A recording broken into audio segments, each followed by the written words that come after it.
September 5, 1969 సంవత్సరంలో Soviet యూనియన్లోని జావ్చిక్ అనే ఒక సైబీరియన్ విలేజ్కి దూరంగా ఉన్న ఒక మైన్ కింద ఒక ఊహించని సంఘటన జరిగింది. అండ్ ఆ సంఘటనని చూసినప్పుడు ఒక సైన్స్ ఫిక్షన్ నవల యొక్క పేజీల్లోంచి క్రియేట్ చేయబడ్డ ఒక ఇన్సిడెంట్లా అనిపిస్తూ ఉంటుంది. కానీ అది మాత్రం నిజమైన సంఘటనే. ఇంతకీ అదేంటి అంటే, ఆ ప్రాంతంలో సుమారుగా 800 మిలియన్ సంవత్సరాల క్రితం నాటి ఒక సాక్రోఫాగస్ దొరికింది. అండ్ దాంట్లో ఒక అమ్మాయి యొక్క మమ్మీ ఉంది. అండ్ వాళ్ళు దాన్ని కనుగొన్నది కూడా 70 మీటర్ల లోతులో, అంటే సుమారుగా 230 అడుగుల లోతులో వాళ్ళు ఆ సాక్రోఫాగస్ని కనుగొనడం జరిగింది. అయితే కొంతమంది 800 మిలియన్ ఇయర్స్ అంటున్నప్పటికీ కూడా కొంతమంది శాస్త్రవేత్తలు మాత్రం అది కేవలం 100 మిలియన్ ఇయర్స్ ఓల్డ్ మాత్రమే అని చెబుతూ వస్తుంటారు. బట్ అలా చూసుకున్నా కూడా అది చాలా అంటే చాలా పురాతనమైంది కదా. సో అసలు ఏం జరిగింది అండ్ ఆ సాక్రోఫాగస్ వెనుకున్న మిస్టరీ ఏంటి, ఇవన్నీ కూడా ఈ వీడియోలో కొంచెం డీటెయిల్గా తెలుసుకుందాం. సో ఇంకెందుకు లేడు, let's get in to the video. Basic ఇదంతా కూడా స్టార్ట్ అయింది భూమి యొక్క లోపల భాగంలో ఒక కోల్ మైన్లో.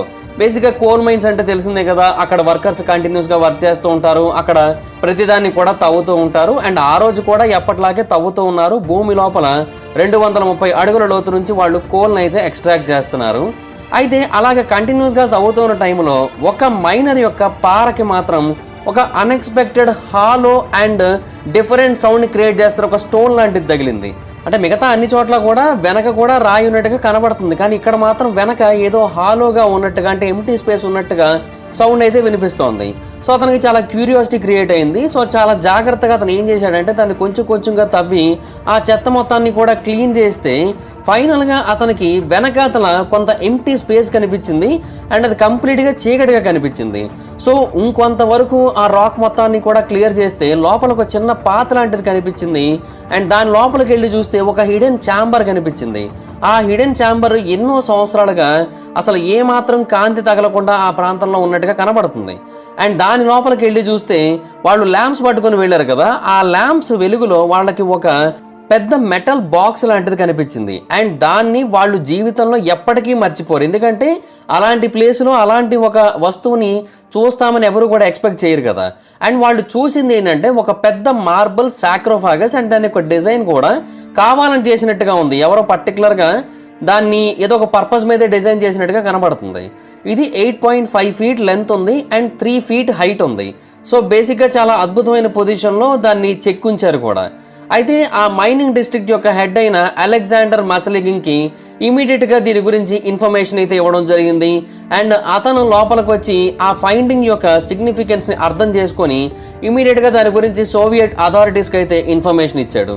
అయితే సోవియట్ అథారిటీస్కి ఇన్ఫర్మేషన్ ఇచ్చి వాళ్ళు వచ్చేలోపు కొన్ని అన్ఎక్స్పెక్టెడ్ థింగ్స్ జరిగాయి. బేసిక్గా వాళ్ళందరికీ కూడా చాలా కుతూహలంగా ఉంటుంది కదా అందులో ఏముందో తెలుసుకోవాలని అండ్ అదేంటో తెలుసుకోవాలని. అండ్ ఆ మైనింగ్ హెడ్ ఏమో సోవియట్ యూనియన్ వాళ్ళు ఆ ప్రాంతానికి వచ్చేసరికి మనం దాన్ని తీసుకొని వచ్చి పై ప్రాంతంలో పెట్టుంచుదాం, అంటే భూమి లోపల 230 అడుగుల లోతులో దొరికింది కదా, సో తర్వాత అయినా వాళ్లే తేవాల్సి ఉంటుంది. సో అందుకని వాళ్ళని ముందే తీసుకొని వచ్చి సర్ఫేస్ మీద పెట్టేయమని చెప్పాడు. సో చాలా అంటే చాలా జాగ్రత్తగా దాన్ని 70 మీటర్ల లోతు నుంచి పైకి అయితే తీసుకొని వచ్చి పెట్టారు.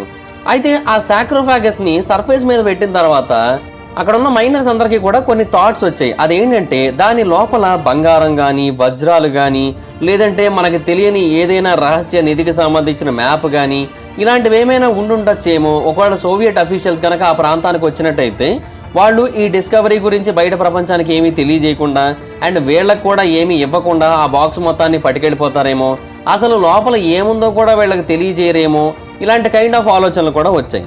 హాయ్ ఫ్రెండ్స్, మీరు ఎప్పుడైనా సరే 5,000 రూపాయల ప్రోడక్ట్ 250 రూపాయలకి రావడానికి గమనించారా? లేదు కదా.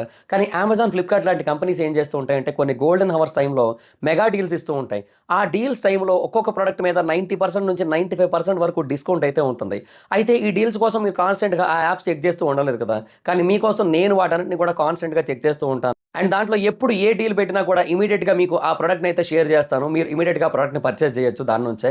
అండ్ అంతేకాదు కొన్ని ఎక్స్ట్రాడినరీ ప్రొడక్ట్స్ ఉంటాయి, వాటిని మీరు బయట ఎక్కడ కూడా చూడరు. వాటి గురించి కూడా నేను మీకు షేర్ చేస్తాను. మీరు సింపుల్గా చేయాల్సింది ఒకటే, కింద డిస్క్రిప్షన్లో మన టెలిగ్రామ్ ఛానల్ లింక్, మన వాట్సాప్ ఛానల్ లింక్, మన ఇన్స్టా బ్రాడ్కాస్ట్ ఛానల్ లింక్ ఉంటాయి. వీటిలో మీరు ఏ యాప్ ఎక్కువగా వాడతారో ఆ యాప్కి సంబంధించిన లింక్ మీద క్లిక్ చేసి ఆ యాప్లో ఉన్న మన ఛానల్ని ఫాలో అవ్వండి. దాంట్లో రెగ్యులర్గా చాలా ప్రొడక్ట్స్ అయితే మీకు అప్డేట్ అవుతూ ఉంటాయి. అండ్ ఆ ప్రొడక్ట్స్లో మీకు ఏది నచ్చినట్టయితే దాన్ని మీరు కొనుగోలు చేయొచ్చు వెంటనే. సో డిస్క్రిప్షన్లో లింక్స్ ఉన్నాయి, వెంటనే ఫాలో అవ్వండి. సో ఆ టైంలో క్యూరియాసిటీ అందరిలోని బాగా పెరిగిపోయింది. సో ఇంకా ఆ సాక్రోఫాగస్ని వాళ్ళందరూ వాళ్ళే ఓపెన్ చేయాలి అని అయితే నిర్ణయించుకున్నారు. అయితే ఆ సాక్రోఫాగస్ లోపల ఏం కనబడిందో చూసి వాళ్ళందరూ కూడా చాలా ఆశ్చర్యపోయారు, చాలా షాక్కి గురయ్యారు. వాళ్ళకి ఆ సాక్రోఫాగస్ లోపల ఎలాంటి ట్రెజర్ కనబడలేదు, కానీ చాలా అంటే చాలా అద్భుతమైన కండిషన్లో కాపాడబడుతూ వస్తున్న ఒక యంగ్ ఉమెన్ యొక్క బాడీ కనబడింది. అండ్ ఆమె వయసు రఫ్గా ఒక 25 నుంచి 30 సంవత్సరాల వరకు ఉంటుందని అయితే ఆమెను చూసిన వాళ్ళందరూ కూడా తెలియజేశారు. అండ్ చూడ్డానికి పెళ్లి కూతురులా కనబడుతోంది, అండ్ బ్లూ ఐస్ కూడా ఉన్నాయి ఆమెకి. సో చాలా అంటే చాలా అందంగా అద్భుతంగా కనబడుతోంది. అండ్ నిద్రపోతున్నట్టే కనబడుతుంది ఆమె. ఆమె యొక్క హెయిర్ కూడా చాలా పొడవుగా, చాలా వేవీగా అండ్ డార్క్ బ్రౌన్ కలర్లో ఉంది. ఆల్మోస్ట్ ఆమె నడుము వరకు ఆమె జుట్టు అయితే ఉంది. అండ్ ఒక వైట్ డ్రెస్ని అయితే ధరించి ఉంది ఆమె, అది కూడా చాలా ట్రాన్స్పరెంట్గానే ఉంది. సో అందుకనే బహుశా ఆమె బ్రైడ్ అయి ఉండొచ్చు అని అయితే చాలామంది అనుకోవడం జరిగింది. అండ్ ఆ డ్రెస్ ఏదైతే ఫ్యాబ్రిక్తో తయారు చేయబడిందో ఆ ఫ్యాబ్రిక్ గురించి ఆ చుట్టుపక్కల ప్రాంతాల వాళ్ళకి ఎవ్వరికి కూడా తెలియదు. అయితే ఆమె బాడీ చుట్టూ ఒక మిస్టీరియస్ పింక్ ఫ్లూయిడ్ ఉంది. అండ్ ఆ మిస్టీరియస్ పింక్ ఫ్లూయిడ్ ఆమె మొత్తాన్ని కూడా కవర్ చేస్తోంది. అయితే ఆమె తల దగ్గర ఒక చిన్న మెటల్ బ్లాక్ బాక్స్ అయితే ఉంది. అండ్ దాని గురించి కూడా ఆ మైనర్స్కి అసలు ఎలాంటి ఇన్ఫర్మేషన్ తెలియదు. కొంతమంది ఏమో ఆ బ్లాక్ బాక్స్ చూడడానికి ఒక స్మార్ట్ ఫోన్లా కనబడుతుంది అని తెలియజేశారు. మరి అప్పటి కాలంలో స్మార్ట్ ఫోన్ అంటే అసలు ఏమాత్రం సాధ్యం కాదు కదా. సో అది ఇంకేదో అయి ఉండొచ్చు అనే ఉద్దేశంలో పరిశోధనలు అయితే చేయాలనుకున్నారు. అయితే ఆ ఉమెన్ యొక్క స్కిన్ కూడా చాలా మందిని ఆశ్చర్యానికి గురి చేసింది. ఎందుకంటే చాలా అంటే చాలా స్మూత్గా, చాలా క్లీన్గా కనబడుతోంది. అండ్ ఎలాంటి డీకంపోజిషన్ యొక్క సైన్స్ కనిపించట్లేదు, అలాగే వయసు పెరుగుతున్నట్టుగా కూడా కనిపించట్లేదు. చాలా అంటే చాలా వైట్గా ఉంది. ఈవెన్ ఆల్బినిజం ఉన్న వాళ్ళు కూడా ఇంత వైట్ కలర్లో ఉండరు, కానీ ఈమె మాత్రం చాలా వైట్గా ఉంది. ఇన్ఫ్యాక్ట్ ఆమె బతికి ఉన్నట్టే కనబడుతుంది. ఆమె మొహంలో బ్రతికి ఉండే వాళ్ళ యొక్క ఫేస్లో ఉండే జీవం ఏదైతే ఉంటుందో అది ఎంత అద్భుతంగా ఉందంటే, ఆమె ఎంత ఆరోగ్యంగా కనబడుతుందంటే ఈవెన్ ఆ మైనర్స్ కంటే ఈమె ఆరోగ్యంగా కనబడుతుంది. అక్కడ ఉన్న వాళ్ళందరూ కూడా ఆమె అందాన్ని చూసి చాలా ఆశ్చర్యపోయారు. ఎందుకంటే వాళ్ళు ఎప్పుడు కూడా అలాంటి ఒక అందమైన అమ్మాయిని ఆ చుట్టుపక్కల ప్రాంతాల్లో చూడలేదు. అంటే blonde hair, blue eyes and pure white skin. So local residents అందరూ కూడా ఆమె చూసి కంప్లీట్గా షాక్ అయిపోయారు అనమాట. ఎవరు ఈవిడ అండ్ ఎక్కడి నుంచి వచ్చింది ఈవిడ, ఇలాంటి కైండ్ ఆఫ్ అనుమానాలు కూడా అందరికీ వచ్చాయి. ఆ సాక్రోఫాగస్ కొన్ని గంటల పాటు అలాగ ఓపెన్ చేసి ఉంచారు. సో ఆల్మోస్ట్ అక్కడ ఉన్న విలేజెస్ అందరూ కూడా ఆ ప్రాంతానికి వచ్చి చూడడం జరిగింది. ఒక రెక్లెస్ యంగ్ మ్యాన్ ఏం చేశాడంటే క్యూరియాసిటీ కొద్దీ ఆమె బాడీ చుట్టూ పింక్ కలర్ లిక్విడ్ ఉందని చెప్పాను కదా. సో ఏదో ఆత్రంలో ఆ పింక్ కలర్ లిక్విడ్లో వేలు పెట్టి దాన్ని నోటితో టేస్ట్ చేయడం జరిగింది. బేసిక్గా దానికి ఎలాంటి టేస్ట్ లేదు, ఎలాంటి వాసన కూడా లేదు. సో ఏం కాదులే అనుకున్నాడు అతను. కానీ అది టేస్ట్ చేసిన వారం రోజుల తర్వాత అతని జీవితం చాలా వరస్ట్గా మారిందనే చెప్పాలి. అతని మెంటల్ కండిషన్ చాలా దారుణంగా పడిపోయింది. అండ్ అతనిలో డిసోరియంటేషన్ ఎంతలా పెరిగిపోయిందంటే ఈవెన్ అతను తన యొక్క సొంత ఇంటినే గుర్తుపట్టలేకపోతున్నాడు. అండ్ ఆ తర్వాత చల్లటి వింటర్ ప్రాంతాల్లోకి వెళ్ళి తనని తాను గడ్డగట్టించేసుకొని అక్కడే కొద్ది రోజుల పాటు గడిపి చనిపోవడం జరిగింది. సో బేసిక్గా అతని యొక్క మరణం అనేది ఈ మిస్టీరియస్ డిస్కవరీ కనెక్ట్ చేయబడి చాలా చోట్ల మాట్లాడుకోబడింది. అంటే ఆ సాక్రోఫాగస్ కారణంగా, అందులో ఉన్న లిక్విడ్ కారణంగానే ఇతను చనిపోయాడని అయితే అందరూ కూడా కన్ఫర్మ్ చేసుకున్నారు. అయితే అందులో ఉన్న మహారాణికి ఒక పేరు పెట్టాలి కదా, అందుకని ఆమెకి తిసూల్ ప్రిన్సెస్ అనే పేరు పెట్టడం జరిగింది. తిసూల్ అంటే ఏంటంటే ఏదైతే విలేజ్లో ఈమె ఇప్పుడు కనబడిందో ఆ విలేజ్ ఉన్న డిస్ట్రిక్ట్ పేరు అది. సో ఆ డిస్ట్రిక్ట్ పేరు మీదుగా ఆమెకి ఆ పేరు అయితే పెట్టారు. అయితే ఆ తర్వాత హై ర్యాంకింగ్ అఫీషియల్స్ కొంతమంది ఆ ప్రాంతానికి చేరుకున్నారు. Police officers, fire fighters, military representatives వీళ్ళందరితో పాటు ఆ ప్రాంతానికి అయితే చేరుకున్నారు. అండ్ వాళ్ళతో పాటుగా కేజీబీ ఏజెంట్స్ కూడా సివిలియన్ క్లాస్లో రావడం జరిగింది. వాళ్ళతో పాటుగా ఒక రెడ్ హెలికాప్టర్ని తేవడం జరిగింది. అండ్ ఆ సాక్రోఫాగస్ చుట్టూ ఉన్న పీపుల్ అందరినీ కూడా అక్కడ నుంచి పంపించేశారు. మీకు దీని కారణంగా చాలా రకాల ఇన్ఫెక్షన్స్ వచ్చే అవకాశాలు ఉంటాయని భయపెట్టి.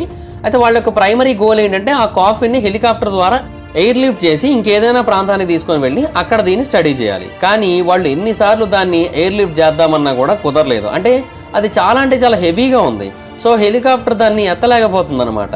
సో అందుకని వాళ్ళు ఏమనుకున్నారు, అందులో ఉన్న పింక్ లిక్విడ్ ఏదైతే ఉందో దాన్ని బయటికి తీసేసి దాన్ని మనం స్పెషల్ కంటైనర్స్లో పెడదాము, వాటిని సెపరేట్గా ట్రాన్స్పోర్ట్ చేద్దాం, అప్పుడు ఈ సాక్రోఫాగస్ లైట్గా మారుతుంది కదా, సో అప్పుడు మనం దీన్ని తీసుకొని వెళ్ళిపోవచ్చు అనుకున్నారు. బట్ ఆ పింక్ లిక్విడ్ని దాని లోపల నుంచి బయటకు తీసినప్పుడు వాళ్ళు ఏమాత్రం ఊహించిన ఒక సంఘటన జరిగింది. అదేంటంటే ఆ పింక్ లిక్విడ్ని బయటకు తీయగానే ఆ ఉమెన్ బాడీ అప్పటి వరకు చాలా పర్ఫెక్ట్ కండిషన్లో కాపాడబడుతూ వస్తుంది కదా, అండ్ ఆ బాడీ సడన్గా ట్రాన్స్ఫార్మ్ అయిపోవడం మొదలుపెట్టింది. అది ఎలా అంటే వికృత రూపంలోకి. అంటే అప్పటి వరకు వైట్ కలర్లో ఉన్న ఆమె స్కిన్ ఏమో బ్లాక్ కలర్లోకి మారిపోవడం మొదలుపెట్టింది. అది కూడా కొన్ని నిమిషాల్లోనే అందరూ చూస్తూ ఉండగానే జరిగిపోయింది. సో మహారాణిలా కనిపిస్తున్న ఆమె చనిపోయి ఎన్నో సంవత్సరాలు అవుతున్న ఒక బాడీ ఎలాగైతే మారిపోతుందో అలా మారిపోవడం మొదలుపెట్టింది. సో బేసిక్గా ఆ పింక్ లిక్విడ్ ఏదైతే ఉందో అది కొన్ని ప్రిజర్వేషన్ ప్రాపర్టీస్ని కలిగి ఉంది. అదే ఇన్నాళ్లుగా ఆమెను కాపాడుతూ వస్తుంది అని అయితే అందరికీ కూడా అర్థమైంది. అండ్ ఆమె బాడీని ఒక సస్పెండెడ్ యానిమేషన్లో అది మెయింటైన్ చేసింది ఇన్నాళ్ళు. అండ్ వాళ్ళు తీసేయడం వల్ల అది పోయిందని అయితే అందరికీ అర్థమైంది. అండ్ ఆ తర్వాత ఆ త్రిశూల్ ప్రిన్సెస్ని అక్కడ నుంచి నోవోసిబిర్స్క్ అనే ప్రాంతానికి అయితే తీసుకొని వెళ్ళారు సైంటిఫిక్ అనాలిసిస్ల కోసం. అండ్ కొన్ని వారాల తర్వాత నోవోసిబిర్స్క్ ప్రాంతానికి చెందిన ఒక ప్రొఫెసర్ మళ్ళీ త్రిశూల్ డిస్ట్రిక్ట్లో ఉన్న ఆ మైన్ దగ్గరకు వచ్చాడు. అంటే వాళ్ళందరికీ కూడా ఆ అన్యూజువల్ డిస్కవరీ గురించి ఒక లెక్చర్ ఇవ్వడానికి అయితే అతను ఆ ప్రాంతానికి అయితే రావడం జరిగింది. సో బేసిక్గా ఆ ప్రిన్సెస్ యొక్క ప్రిజర్వేషన్ స్టేట్ గురించి కూడా అతను అందరికీ తెలియజేశాడు. అండ్ ఆ టైంలో అందరూ ఎలాంటి షాక్కి గురయ్యారో కూడా అతను తెలియజేశాడు. అండ్ ఆర్కియాలజీ కానీ ప్యాలియంటాలజీ కానీ ఈ రెండు విభాగాల్లో కూడా ఎప్పుడూ ఇలాంటి దాన్ని ఇంతకుముందు చూడలేదని కూడా అతను తెలియజేశాడు. అయితే ఆ లిక్విడ్ గురించి మెన్షన్ చేస్తూ అతను చెప్పింది ఏంటంటే అది ఖచ్చితంగా ఏదో ఒక ప్యారలల్ యూనివర్స్ నుంచి వచ్చింది అని తెలియజేశాడు. ఎందుకంటే దాంట్లో చాలా అంటే చాలా ఆర్టిఫిషియల్ ఎంబ్లేమింగ్ ప్రాసెస్లు ఉన్నాయంట. దాన్ని ఎవరో తయారు చేయడం జరిగింది ఇంటెన్షనల్గా. సో దాన్ని ఎవరు తయారు చేశారు అనే దానికి ఎవరి దగ్గర కూడా ఆన్సర్ అయితే లేదు. అయితే ఆ యువరాణి యొక్క ఏజ్, తన యొక్క ఆరిజన్, ఆ సాక్రోఫాగస్ యొక్క ఆరిజన్, వీటన్నిటి గురించి తెలుసుకోవడానికి చాలా రకాల టెస్ట్లు అయితే చేయడం జరిగిందని కూడా తెలియజేశాడు. దాంట్లో ముఖ్యంగా రేడియో కార్బన్ డేటింగ్ అలాగే కొన్ని అనలిటికల్ టెక్నిక్స్ని కూడా వాడారు అని తెలియజేశాడు. అయితే రేడియో కార్బన్ డేటింగ్ అనేది బేసిక్గా చాలా అంటే చాలా పర్ఫెక్ట్ మెథడ్ అని చెప్పొచ్చు ఆర్గానిక్ మెటీరియల్స్ యొక్క ఏజ్ గురించి మనం తెలుసుకోవడానికి. అది కూడా 50,000 సంవత్సరాల క్రితం నాటివి కూడా మనకి చాలా స్పష్టంగా తెలియజేసే కైండ్ ఆఫ్ టెక్నాలజీ అది. సో అందుకని దాన్ని ఉపయోగించి ఆ టెస్ట్లు అయితే చేయాలనుకున్నారు. కానీ ఆశ్చర్యకరమైన విషయం ఏంటి అంటే ఆ సాక్రోఫాగస్లో ఏదైతే మెటీరియల్ ఉందో అలాగే ఆ ప్రిన్సెస్ ఏదైతే ప్రిజర్వేషన్ లిక్విడ్లో ఉందో అవేవి కూడా ఆ పారామాటర్స్ని మీట్ అవ్వలేకపోయాయి. అంటే అవి 50,000 సంవత్సరాల కంటే పురాతనమైనవి అనేది శాస్త్రవేత్తలకు అర్థమైంది. సో శాస్త్రవేత్తలు వేరే మెథడ్స్ని కూడా ఉపయోగించారు. జియోలాజికల్ స్ట్రాటాని అలాగే కొన్ని సఫిస్టికేటెడ్ డేటింగ్ టెక్నిక్స్ని కూడా ఉపయోగించడం ద్వారా ఆ సాక్రోఫాగస్ ఏజ్ని తెలుసుకోవడానికి అయితే ట్రై చేశారు. అండ్ వాళ్ళ యొక్క కన్క్లూజన్లో ఏదైతే రిజల్ట్ వచ్చిందో అది డెఫినెట్గా రెవల్యూషనరీ రిజల్ట్ అని చెప్పాలి. ఆ డేటా ఏమని తెలియజేసిందంటే ఆ త్రిశూల్ ప్రిన్సెస్, ఆమె యొక్క సాక్రోఫాగస్ ఈ రెండు కూడా 800 మిలియన్ సంవత్సరాల క్రితం నాటివి అని తెలియజేయడం జరిగింది. సో బేసిక్గా సైంటిఫిక్ కమ్యూనిటీ ఆ నెంబర్ విని చాలా ఆశ్చర్యపోయారు. ఎందుకంటే హ్యూమన్ హిస్టరీకి సంబంధించిన ఫౌండేషన్స్ అన్నిటిని కూడా కంప్లీట్గా మార్చేసే నెంబర్ అది. సో అప్పట్లోనే ఒక ప్రిన్సెస్ ఉందా, అప్పట్లోనే ఒక హ్యూమన్ సివిలైజేషన్ ఉందా, అండ్ ఆ సివిలైజేషన్ కూడా చాలా అంటే చాలా అడ్వాన్స్డ్ సివిలైజేషన్. ఎందుకంటే వాళ్ళకి సాక్రోఫాగస్లు తయారు చేయడం తెలుసు, ప్రిజర్వేషన్ లిక్విడ్ తయారు చేయడం తెలుసు, చనిపోయిన వాళ్ళని ఎన్ని మిలియన్ సంవత్సరాల తర్వాత కూడా సేమ్ చనిపోయినప్పుడు ఎలాగైతే ఉన్నారో అలాగే ఉంచడం తెలుసు. ఇవన్నీ కూడా తెలుసు అంటే వాళ్ళు చాలా హైలీ అడ్వాన్స్డ్ సివిలైజేషన్ కదా. సో డెఫినెట్గా భూమి మీద మనకి తెలియని ఏదో రహస్యమైన సివిలైజేషన్ ఎన్నో మిలియన్ సంవత్సరాల క్రితం నుంచే ఉందని అయితే ఆ రిపోర్ట్స్ విని చాలామంది నమ్మడం అయితే మొదలుపెట్టారు. అంటే మనుషులు ఎప్పుడైతే పుట్టారని మనం కానీ శాస్త్రవేత్తలు కానీ అనుకుంటున్నామో వాళ్ళు అనుకుంటున్న దానికంటే కొన్ని మిలియన్స్ ఆఫ్ ఇయర్స్ క్రితమే వీళ్ళు ఉన్నారు అని అయితే మనకు అర్థమవుతుంది. సో బేసిక్గా మనకి ఇప్పటివరకు ఏదైతే చరిత్ర తెలుసో దాన్ని మనం కంప్లీట్గా మార్చాల్సి ఉంటుంది కదా ఒకవేళ ఇది కనుక నిజమైనట్టయితే. అయితే ఇది మాత్రమే కాదు, ఇంకొన్ని థియరీస్ అయితే ఉన్నాయి. ఇంకొంతమంది ఏమని చెబుతారంటే ఆ ప్రిన్సెస్ బేసిక్గా ఒక ఎక్స్ట్రా టెరెస్ట్రియల్ విజిటర్ అని చెబుతారు. ఈ భూమికి వేరే ఒక ప్లేస్ నుంచి అంటే వేరే గ్రహం నుంచి ఇక్కడికి రావడం జరిగింది. అండ్ ఆ గ్రహంలో ఉన్న వాళ్ళందరూ కూడా కంప్లీట్గా వైట్ స్కిన్ని కలిగి ఉంటారు. అండ్ ఆమె వేరే గ్రహం నుంచి వచ్చి ఇక్కడ చనిపోయింది. అండ్ ఆ గ్రహం మీద చాలా తక్కువ సన్లైట్ ఉంటుంది, ఇక్కడేమో చాలా ఎక్కువ సన్లైట్ ఉంటుంది. అందువలన ఇక్కడికి రాగానే ఆమె చనిపోయింది తట్టుకోలేక. సో ఆమె శరీరాన్ని ఇక్కడే భద్రంగా దాచడం జరిగింది అని అయితే కొంతమంది అభిప్రాయపడ్డారు. సో బేసిక్గా ఆ సాక్రోఫాగస్ చాలా రకాల క్వశ్చన్స్ని, చాలా రకాల థియరీస్ని, చాలా రకాల ఇంప్లికేషన్స్ని అన్నిటినీ కూడా క్రియేట్ చేసిందని చెప్పాలి. ఆ స్టోరీ చాలా అంటే చాలా ఫాస్ట్గా స్ప్రెడ్ అయింది. ఈవెన్ ఒక లోకల్ న్యూస్ పేపర్లో దీనికి సంబంధించిన ఒక ఆర్టికల్ కూడా పబ్లిష్ అయింది. అయితే ఆశ్చర్యకరమైన విషయం ఏంటంటే ఆ ఆర్టికల్ పబ్లిష్ అయిన తర్వాత సోవియట్ సీక్రెట్ సర్వీస్ వారు చాలా అంటే చాలా సీరియస్గా రియాక్ట్ అవ్వడం జరిగింది. కేజీబీ ఏజెంట్స్ ఎక్కడైతే ఆ స్టోరీ పబ్లిష్ అయిందో ఆ ప్రాంతానికి చేరుకున్నారు, వాళ్ళందరినీ కూడా అదుపులోకి తీసుకున్నారు. అంతేకాదు వాళ్ళందరూ కూడా బయటకు వచ్చి ఆ స్టోరీ అంతా కూడా నాన్ సెన్స్, అందులో ఏది కూడా నిజం లేదు, కంప్లీట్గా ఇదంతా కూడా బుల్షిట్, అసలు అలాంటి డిస్కవరీని ఎవరు కూడా కనుగొనలేదు అని అయితే వాళ్ళు తెలియజేస్తూ వచ్చారు. అండ్ ఆ న్యూస్ పేపర్కి సంబంధించిన కాపీస్ ఏవైతే బయట స్ప్రెడ్ అయ్యాయో వాటన్నిటిని కూడా మళ్ళీ వెనక్కి తీసుకోవడం మొదలుపెట్టారు. అండ్ వీళ్లతో ఎవరైతే ప్రొఫెసర్ ఇన్ఫర్మేషన్ షేర్ చేయడం జరిగిందో వాళ్ళని కూడా అదుపులోకి తీసుకోవడం జరిగింది. సోవియట్ గవర్నమెంట్ ఒక ఇన్సిడెంట్ని ప్రపంచం నుంచి దాచడానికి ట్రై చేస్తూ ఉంటే ఆ ఈవెంట్ని వీళ్ళు బయట ప్రపంచానికి తెలియజేసేశారు. కాబట్టి సోవియట్ గవర్నమెంట్కి వ్యతిరేకంగా పనిచేస్తున్నట్టు, దేశద్రోహం చేసినట్టుగా వాళ్ళ మీద కేసులు అయితే పెట్టడం జరిగింది. సో బేసిక్గా ఇదంతా చూసి చాలామంది చాలా ఆశ్చర్యపోయారు, ఎందుకు సోవియట్ సీక్రెట్ సర్వీస్ ఇంత సీరియస్గా తీసుకుంది ఇన్సిడెంట్ని అని. అండ్ ఇదంతా కూడా జరుగుతుంది ఎప్పుడు అంటే కోల్డ్ వార్ పీక్స్ టైంలో ఉన్నప్పుడు.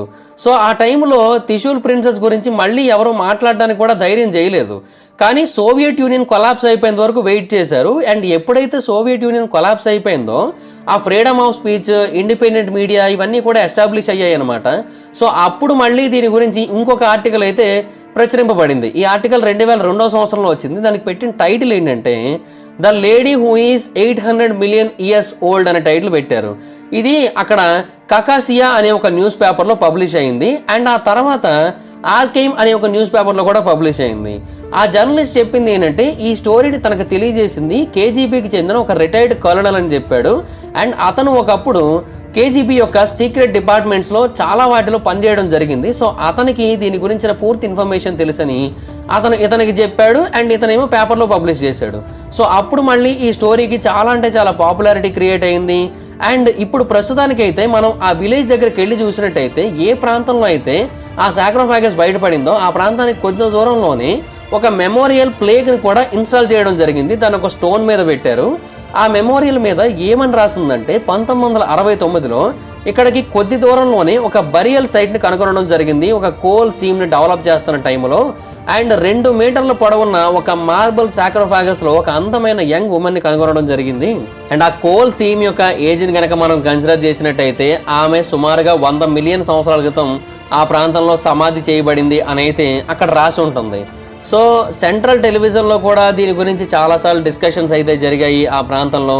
అండ్ చాలామంది ఆ విలేజ్కి చెందిన ఐ విట్నెస్ పీపుల్ వచ్చి ఆ సాక్రోఫాగస్ ఓపెనింగ్ని మేము మా కళ్ళతో చూసామని కూడా తెలియజేశారు. సో ఆ డిస్కవరీ యొక్క ఆథెంటిసిటీని మొత్తం అందరూ కూడా కన్ఫర్మ్ చేయడం జరిగింది. అయితే ఈ స్టోరీలో ఇంకొక వెర్షన్ కూడా ఉంది. అదేంటంటే ఆమె యొక్క శాపం, అంటే ఎవరైతే ఆ క్వీన్ ఉన్నదో ఆమె యొక్క శాపం అనమాట. ఆ సాక్రోఫాగస్ని కనుగొన్న తర్వాత ఆ సాక్రోఫాగస్ చుట్టూ ఎవరైతే కనెక్ట్ అయి ఉన్నారో వాళ్ళందరికీ కూడా ఆ శాపం తగిలింది అని చెబుతూ ఉంటారు. కేజీబీ వాళ్ళు ఆ స్టోన్ సాక్రోఫాగస్ని వాళ్ళ అదుపులోకి తీసుకున్న 6 నెలల తర్వాత ఒక మిస్ఫార్చ్యూన్ అనేది ఆ విలేజ్ మొత్తాన్ని కూడా తాకడం జరిగింది. అంటే ఆ స్టేట్లో ఉన్న ప్రతి ఒక్కరూ కూడా చాలా అంటే చాలా బాధలు పడేటట్టుగా చేసింది. ఇది స్టార్ట్ అయింది ఇవాన్ కర్నోకోవ్ అనే ఒక పర్సన్ నుంచి. బేసిక్గా ఈ పర్సనే ఆ త్రిశూల్ ప్రిన్సెస్ని, ఆ సాక్రోఫాగస్ని మొట్టమొదటిసారిగా కనుగొన్నది. అండ్ ఈ పర్సన్ తన జీవితంలో చాలా అంటే చాలా భయంకరమైన యాక్సిడెంట్ని ఫేస్ చేసి ఆ యాక్సిడెంట్ కారణంగా చనిపోవడం జరిగింది. అంటే అతని మోటార్ బైక్ ఒక ట్రక్ను గుద్దేయడం జరిగింది. అయితే ఆ ప్రమాదానికి కారణం అతను తాగేసి బండి నడపడం అంట. కానీ ఆశ్చర్యకరమైన విషయం ఏంటంటే అతని రిలేటివ్స్ చెప్పింది ఏంటంటే అతని జీవితంలో ఒక్కసారి కూడా మందు తాగలేదు అని చెప్పారు. అండ్ ఆ తర్వాత ఇలాంటి దారుణమైన ఇన్సిడెంట్స్ ఎన్నో జరుగుతూ వచ్చాయి. ఇవాన్ చనిపోయిన ఒక నెల రోజుల తర్వాత ఇంకొక మైనర్ నీటి లోపల మునిగిపోయి చనిపోవడం జరిగింది. అండ్ ఆ తర్వాత ఇంకెంతో మంది సేమ్ ఇలాగే కొన్ని అన్ఎక్స్ప్లెయిన్డ్ రీజన్స్ మధ్య చనిపోవడం జరిగింది. అండ్ దీనికి సంబంధించిన ఇంకో స్టోరీ కూడా బయటకు వచ్చింది. ఆ స్టోరీని చెప్పింది ఎవరంటే జియాలజిస్ట్ అయిన వ్లాదిమిర్ పోడ్రిషెట్నికో. ఈ వ్లాదిమిర్ అనే పర్సన్ ఏమని తెలియజేశాడంటే 1973 సమ్మర్లో ఆ మిలిటరీ వాళ్ళు, అంటే ఎవరైతే రష్యన్ మిలిటరీ ఫోర్సెస్ ఉన్నాయో వాళ్ళు మళ్ళీ ఆ త్రిశూర్ డిస్ట్రిక్ట్కి రావడం జరిగింది. అండ్ ఆ ప్రాంతంలో కొన్ని స్ట్రిక్ట్ రూల్స్ అండ్ రెస్ట్రిక్షన్స్ పెట్టారు. ఎవరు కూడా ఆ ప్రాంతానికి రాకుండా అండ్ ఆ ఫారెస్ట్ చుట్టుపక్కల ఎవరు కూడా సంచరించకుండా చేసి ఆ విలేజెస్లో ఉన్న వాళ్ళందరినీ కూడా రిస్ట్రిక్ట్ చేసి అక్కడ ఏదో చేశారు. అండ్ చాలా అంటే చాలా సీక్రెట్గా దాన్ని మెయింటైన్ చేశారు అనేది అతను తెలియజేశాడు. అండ్ ఎవ్వరికి ఎలాంటి ఎక్స్ప్లెనేషన్ కూడా ఇవ్వలేదు ఎందుకు అలా చేస్తున్నారనే దానికి.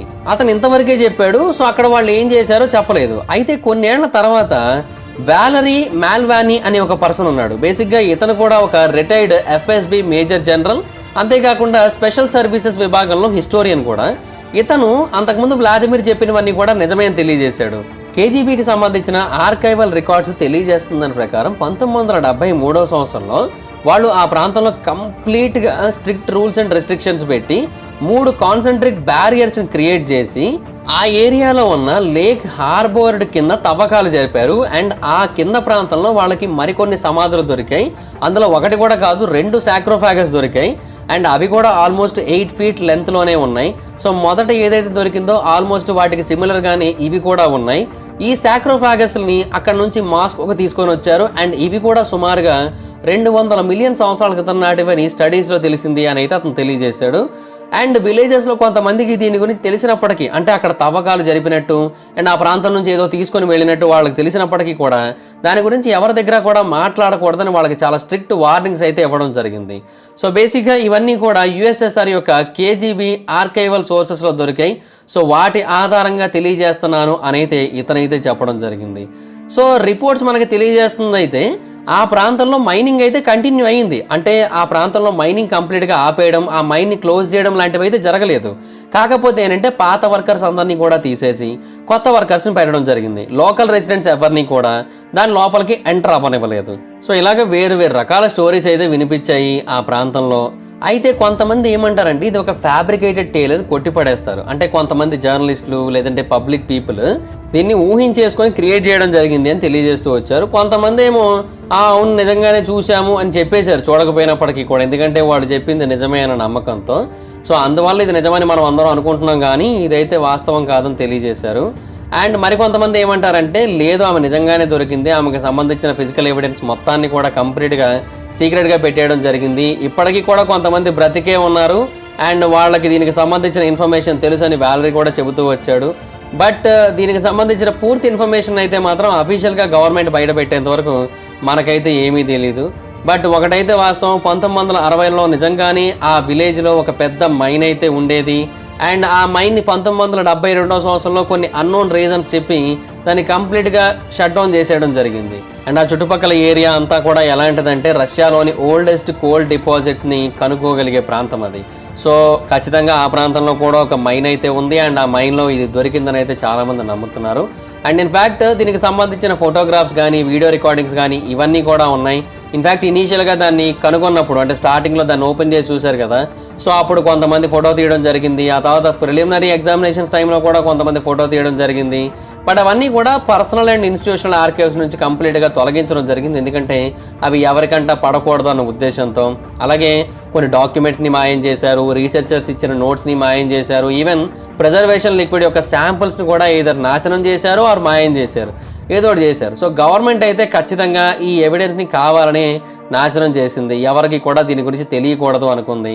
కానీ అలా చేయడం వల్ల ఇంకా స్పెక్యులేషన్స్ ఎక్కువైపోయాయి, ట్రాన్స్పరెన్సీ అనేది లేకపోవడం వల్ల పీపుల్ నచ్చినట్టుగా ఊహించుకోవడం మొదలుపెట్టారు.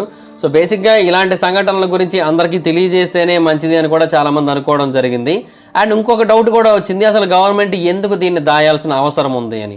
అంటే దీని గురించి ఇన్ఫర్మేషన్ బయటకు వస్తే పెద్ద పోయేదేం లేదు కదా, మరి ఎందుకని రష్యన్ గవర్నమెంట్ కానీ సోవియట్ గవర్నమెంట్ కానీ వీటి గురించి బయట ప్రపంచానికి చెప్పట్లేదు అనేది ఎవరికి అర్థం కాలే. సో నేషనల్ సెక్యూరిటీకి ఏదైనా ఇబ్బంది కలుగుతుందా అంటే అది కూడా లేదు. అయితే కొంతమంది చెప్పేది ఏంటంటే ఆమె ఖచ్చితంగా ఏలియనే. సో ఏలియన్స్కి సంబంధించిన ఇన్ఫర్మేషన్ ఎట్టి పరిస్థితుల్లోని కూడా గవర్నమెంట్స్ పీపుల్కి చెప్పడానికి ఇష్టపడవు. వీలైతే వాళ్ళ గురించి వాళ్ళే పరిశోధనలు చేస్తారు తప్పిస్తే బయట ప్రపంచానికి అయితే మాత్రం వీటి గురించిన ఎలాంటి ఇన్ఫర్మేషన్ ఇవ్వడానికి అయితే ఇష్టపడరు. సో అందుకని దీనికి సంబంధించిన ఇన్ఫర్మేషన్ కూడా కంప్లీట్గా హైడ్ చేసేయడం జరిగింది అని అయితే తెలియజేస్తూ వచ్చారు. సో అలాగా ఆమె చుట్టూ ఎన్నో రకాల థియరీస్ అయితే ఉన్నాయి. అండ్ ఆమె ఖచ్చితంగా ఒక అడ్వాన్స్డ్ టెక్నాలజీని కలిగి ఉన్న ఒక సివిలైజేషన్ నుంచి వచ్చిందని కొంతమంది నమ్ముతూ ఉంటే, మరి కొంతమంది ఆమె ఏలియన్ వరల్డ్ నుంచి అంటే ఈ భూమి మీదే లేని మరొక ప్రపంచం నుంచి వచ్చిందని నమ్ముతూ ఉంటారు. సో అలాగా ఎవరి నమ్మకాలు వాళ్ళవి. సో ఇప్పటికీ కూడా ఈమెకు సంబంధించిన నిజం ఏంటనేది ఎవరికి కూడా పూర్తిగా తెలియదు. అండ్ ఆ ప్రిజర్వేషన్ లిక్విడ్ ఇప్పుడు ఎక్కడ ఉందో కూడా ఎవరికి పూర్తిగా తెలియదు. సో ఒకటైతే వాస్తవం, ఈ సంఘటన అయితే నిజంగా జరిగింది అని చాలా చోట్ల చాలామంది చెప్పడం జరిగింది. సో నిజంగానే జరిగింది. బట్ ఆ త్రిశూల్ ప్రిన్సెస్ ఇప్పుడు ఎక్కడ ఉంది, ఏమైపోయింది అనేది అయితే మాత్రం ఎవరికి కూడా పూర్తిగా తెలియదు. సో అందుకనే ఇప్పటికీ కూడా ఆమెకు సంబంధించిన మిస్టరీ ఒక అన్సాల్వ్డ్ మిస్టరీగానే మిగిలిపోయింది. అండ్ నిజంగానే ఆమె 800 మిలియన్ ఇయర్స్ ఓల్డ్ ప్రిన్సెసా లేదంటే 100 మిలియన్ ఇయర్ ఓల్డ్ ప్రిన్సెసా కొంతమంది ఏమంటారంటే ఆమె 50,000 సంవత్సరాల క్రితం నాటిది అంటారు. మరి ఇందులో ఎంతవరకు వాస్తవం ఉంది? ఒక క్రాష్డ్ స్పేస్ షిప్ నుంచి భూమి మీదకి వచ్చిందంటారు. అందులో ఎంతవరకు వాస్తవం ఉంది? ఇదేది కూడా ఎవరికి పూర్తిగా తెలియదు. సో ఈమెకి సంబంధించిన నిజాన్ని రష్యన్ గవర్నమెంట్ అఫీషియల్గా బయట పెట్టాలి అని అనుకుంటే తప్ప ఈమెకి సంబంధించిన ఇన్ఫర్మేషన్ మనకైతే ఏది దొరికే అవకాశం లేదు.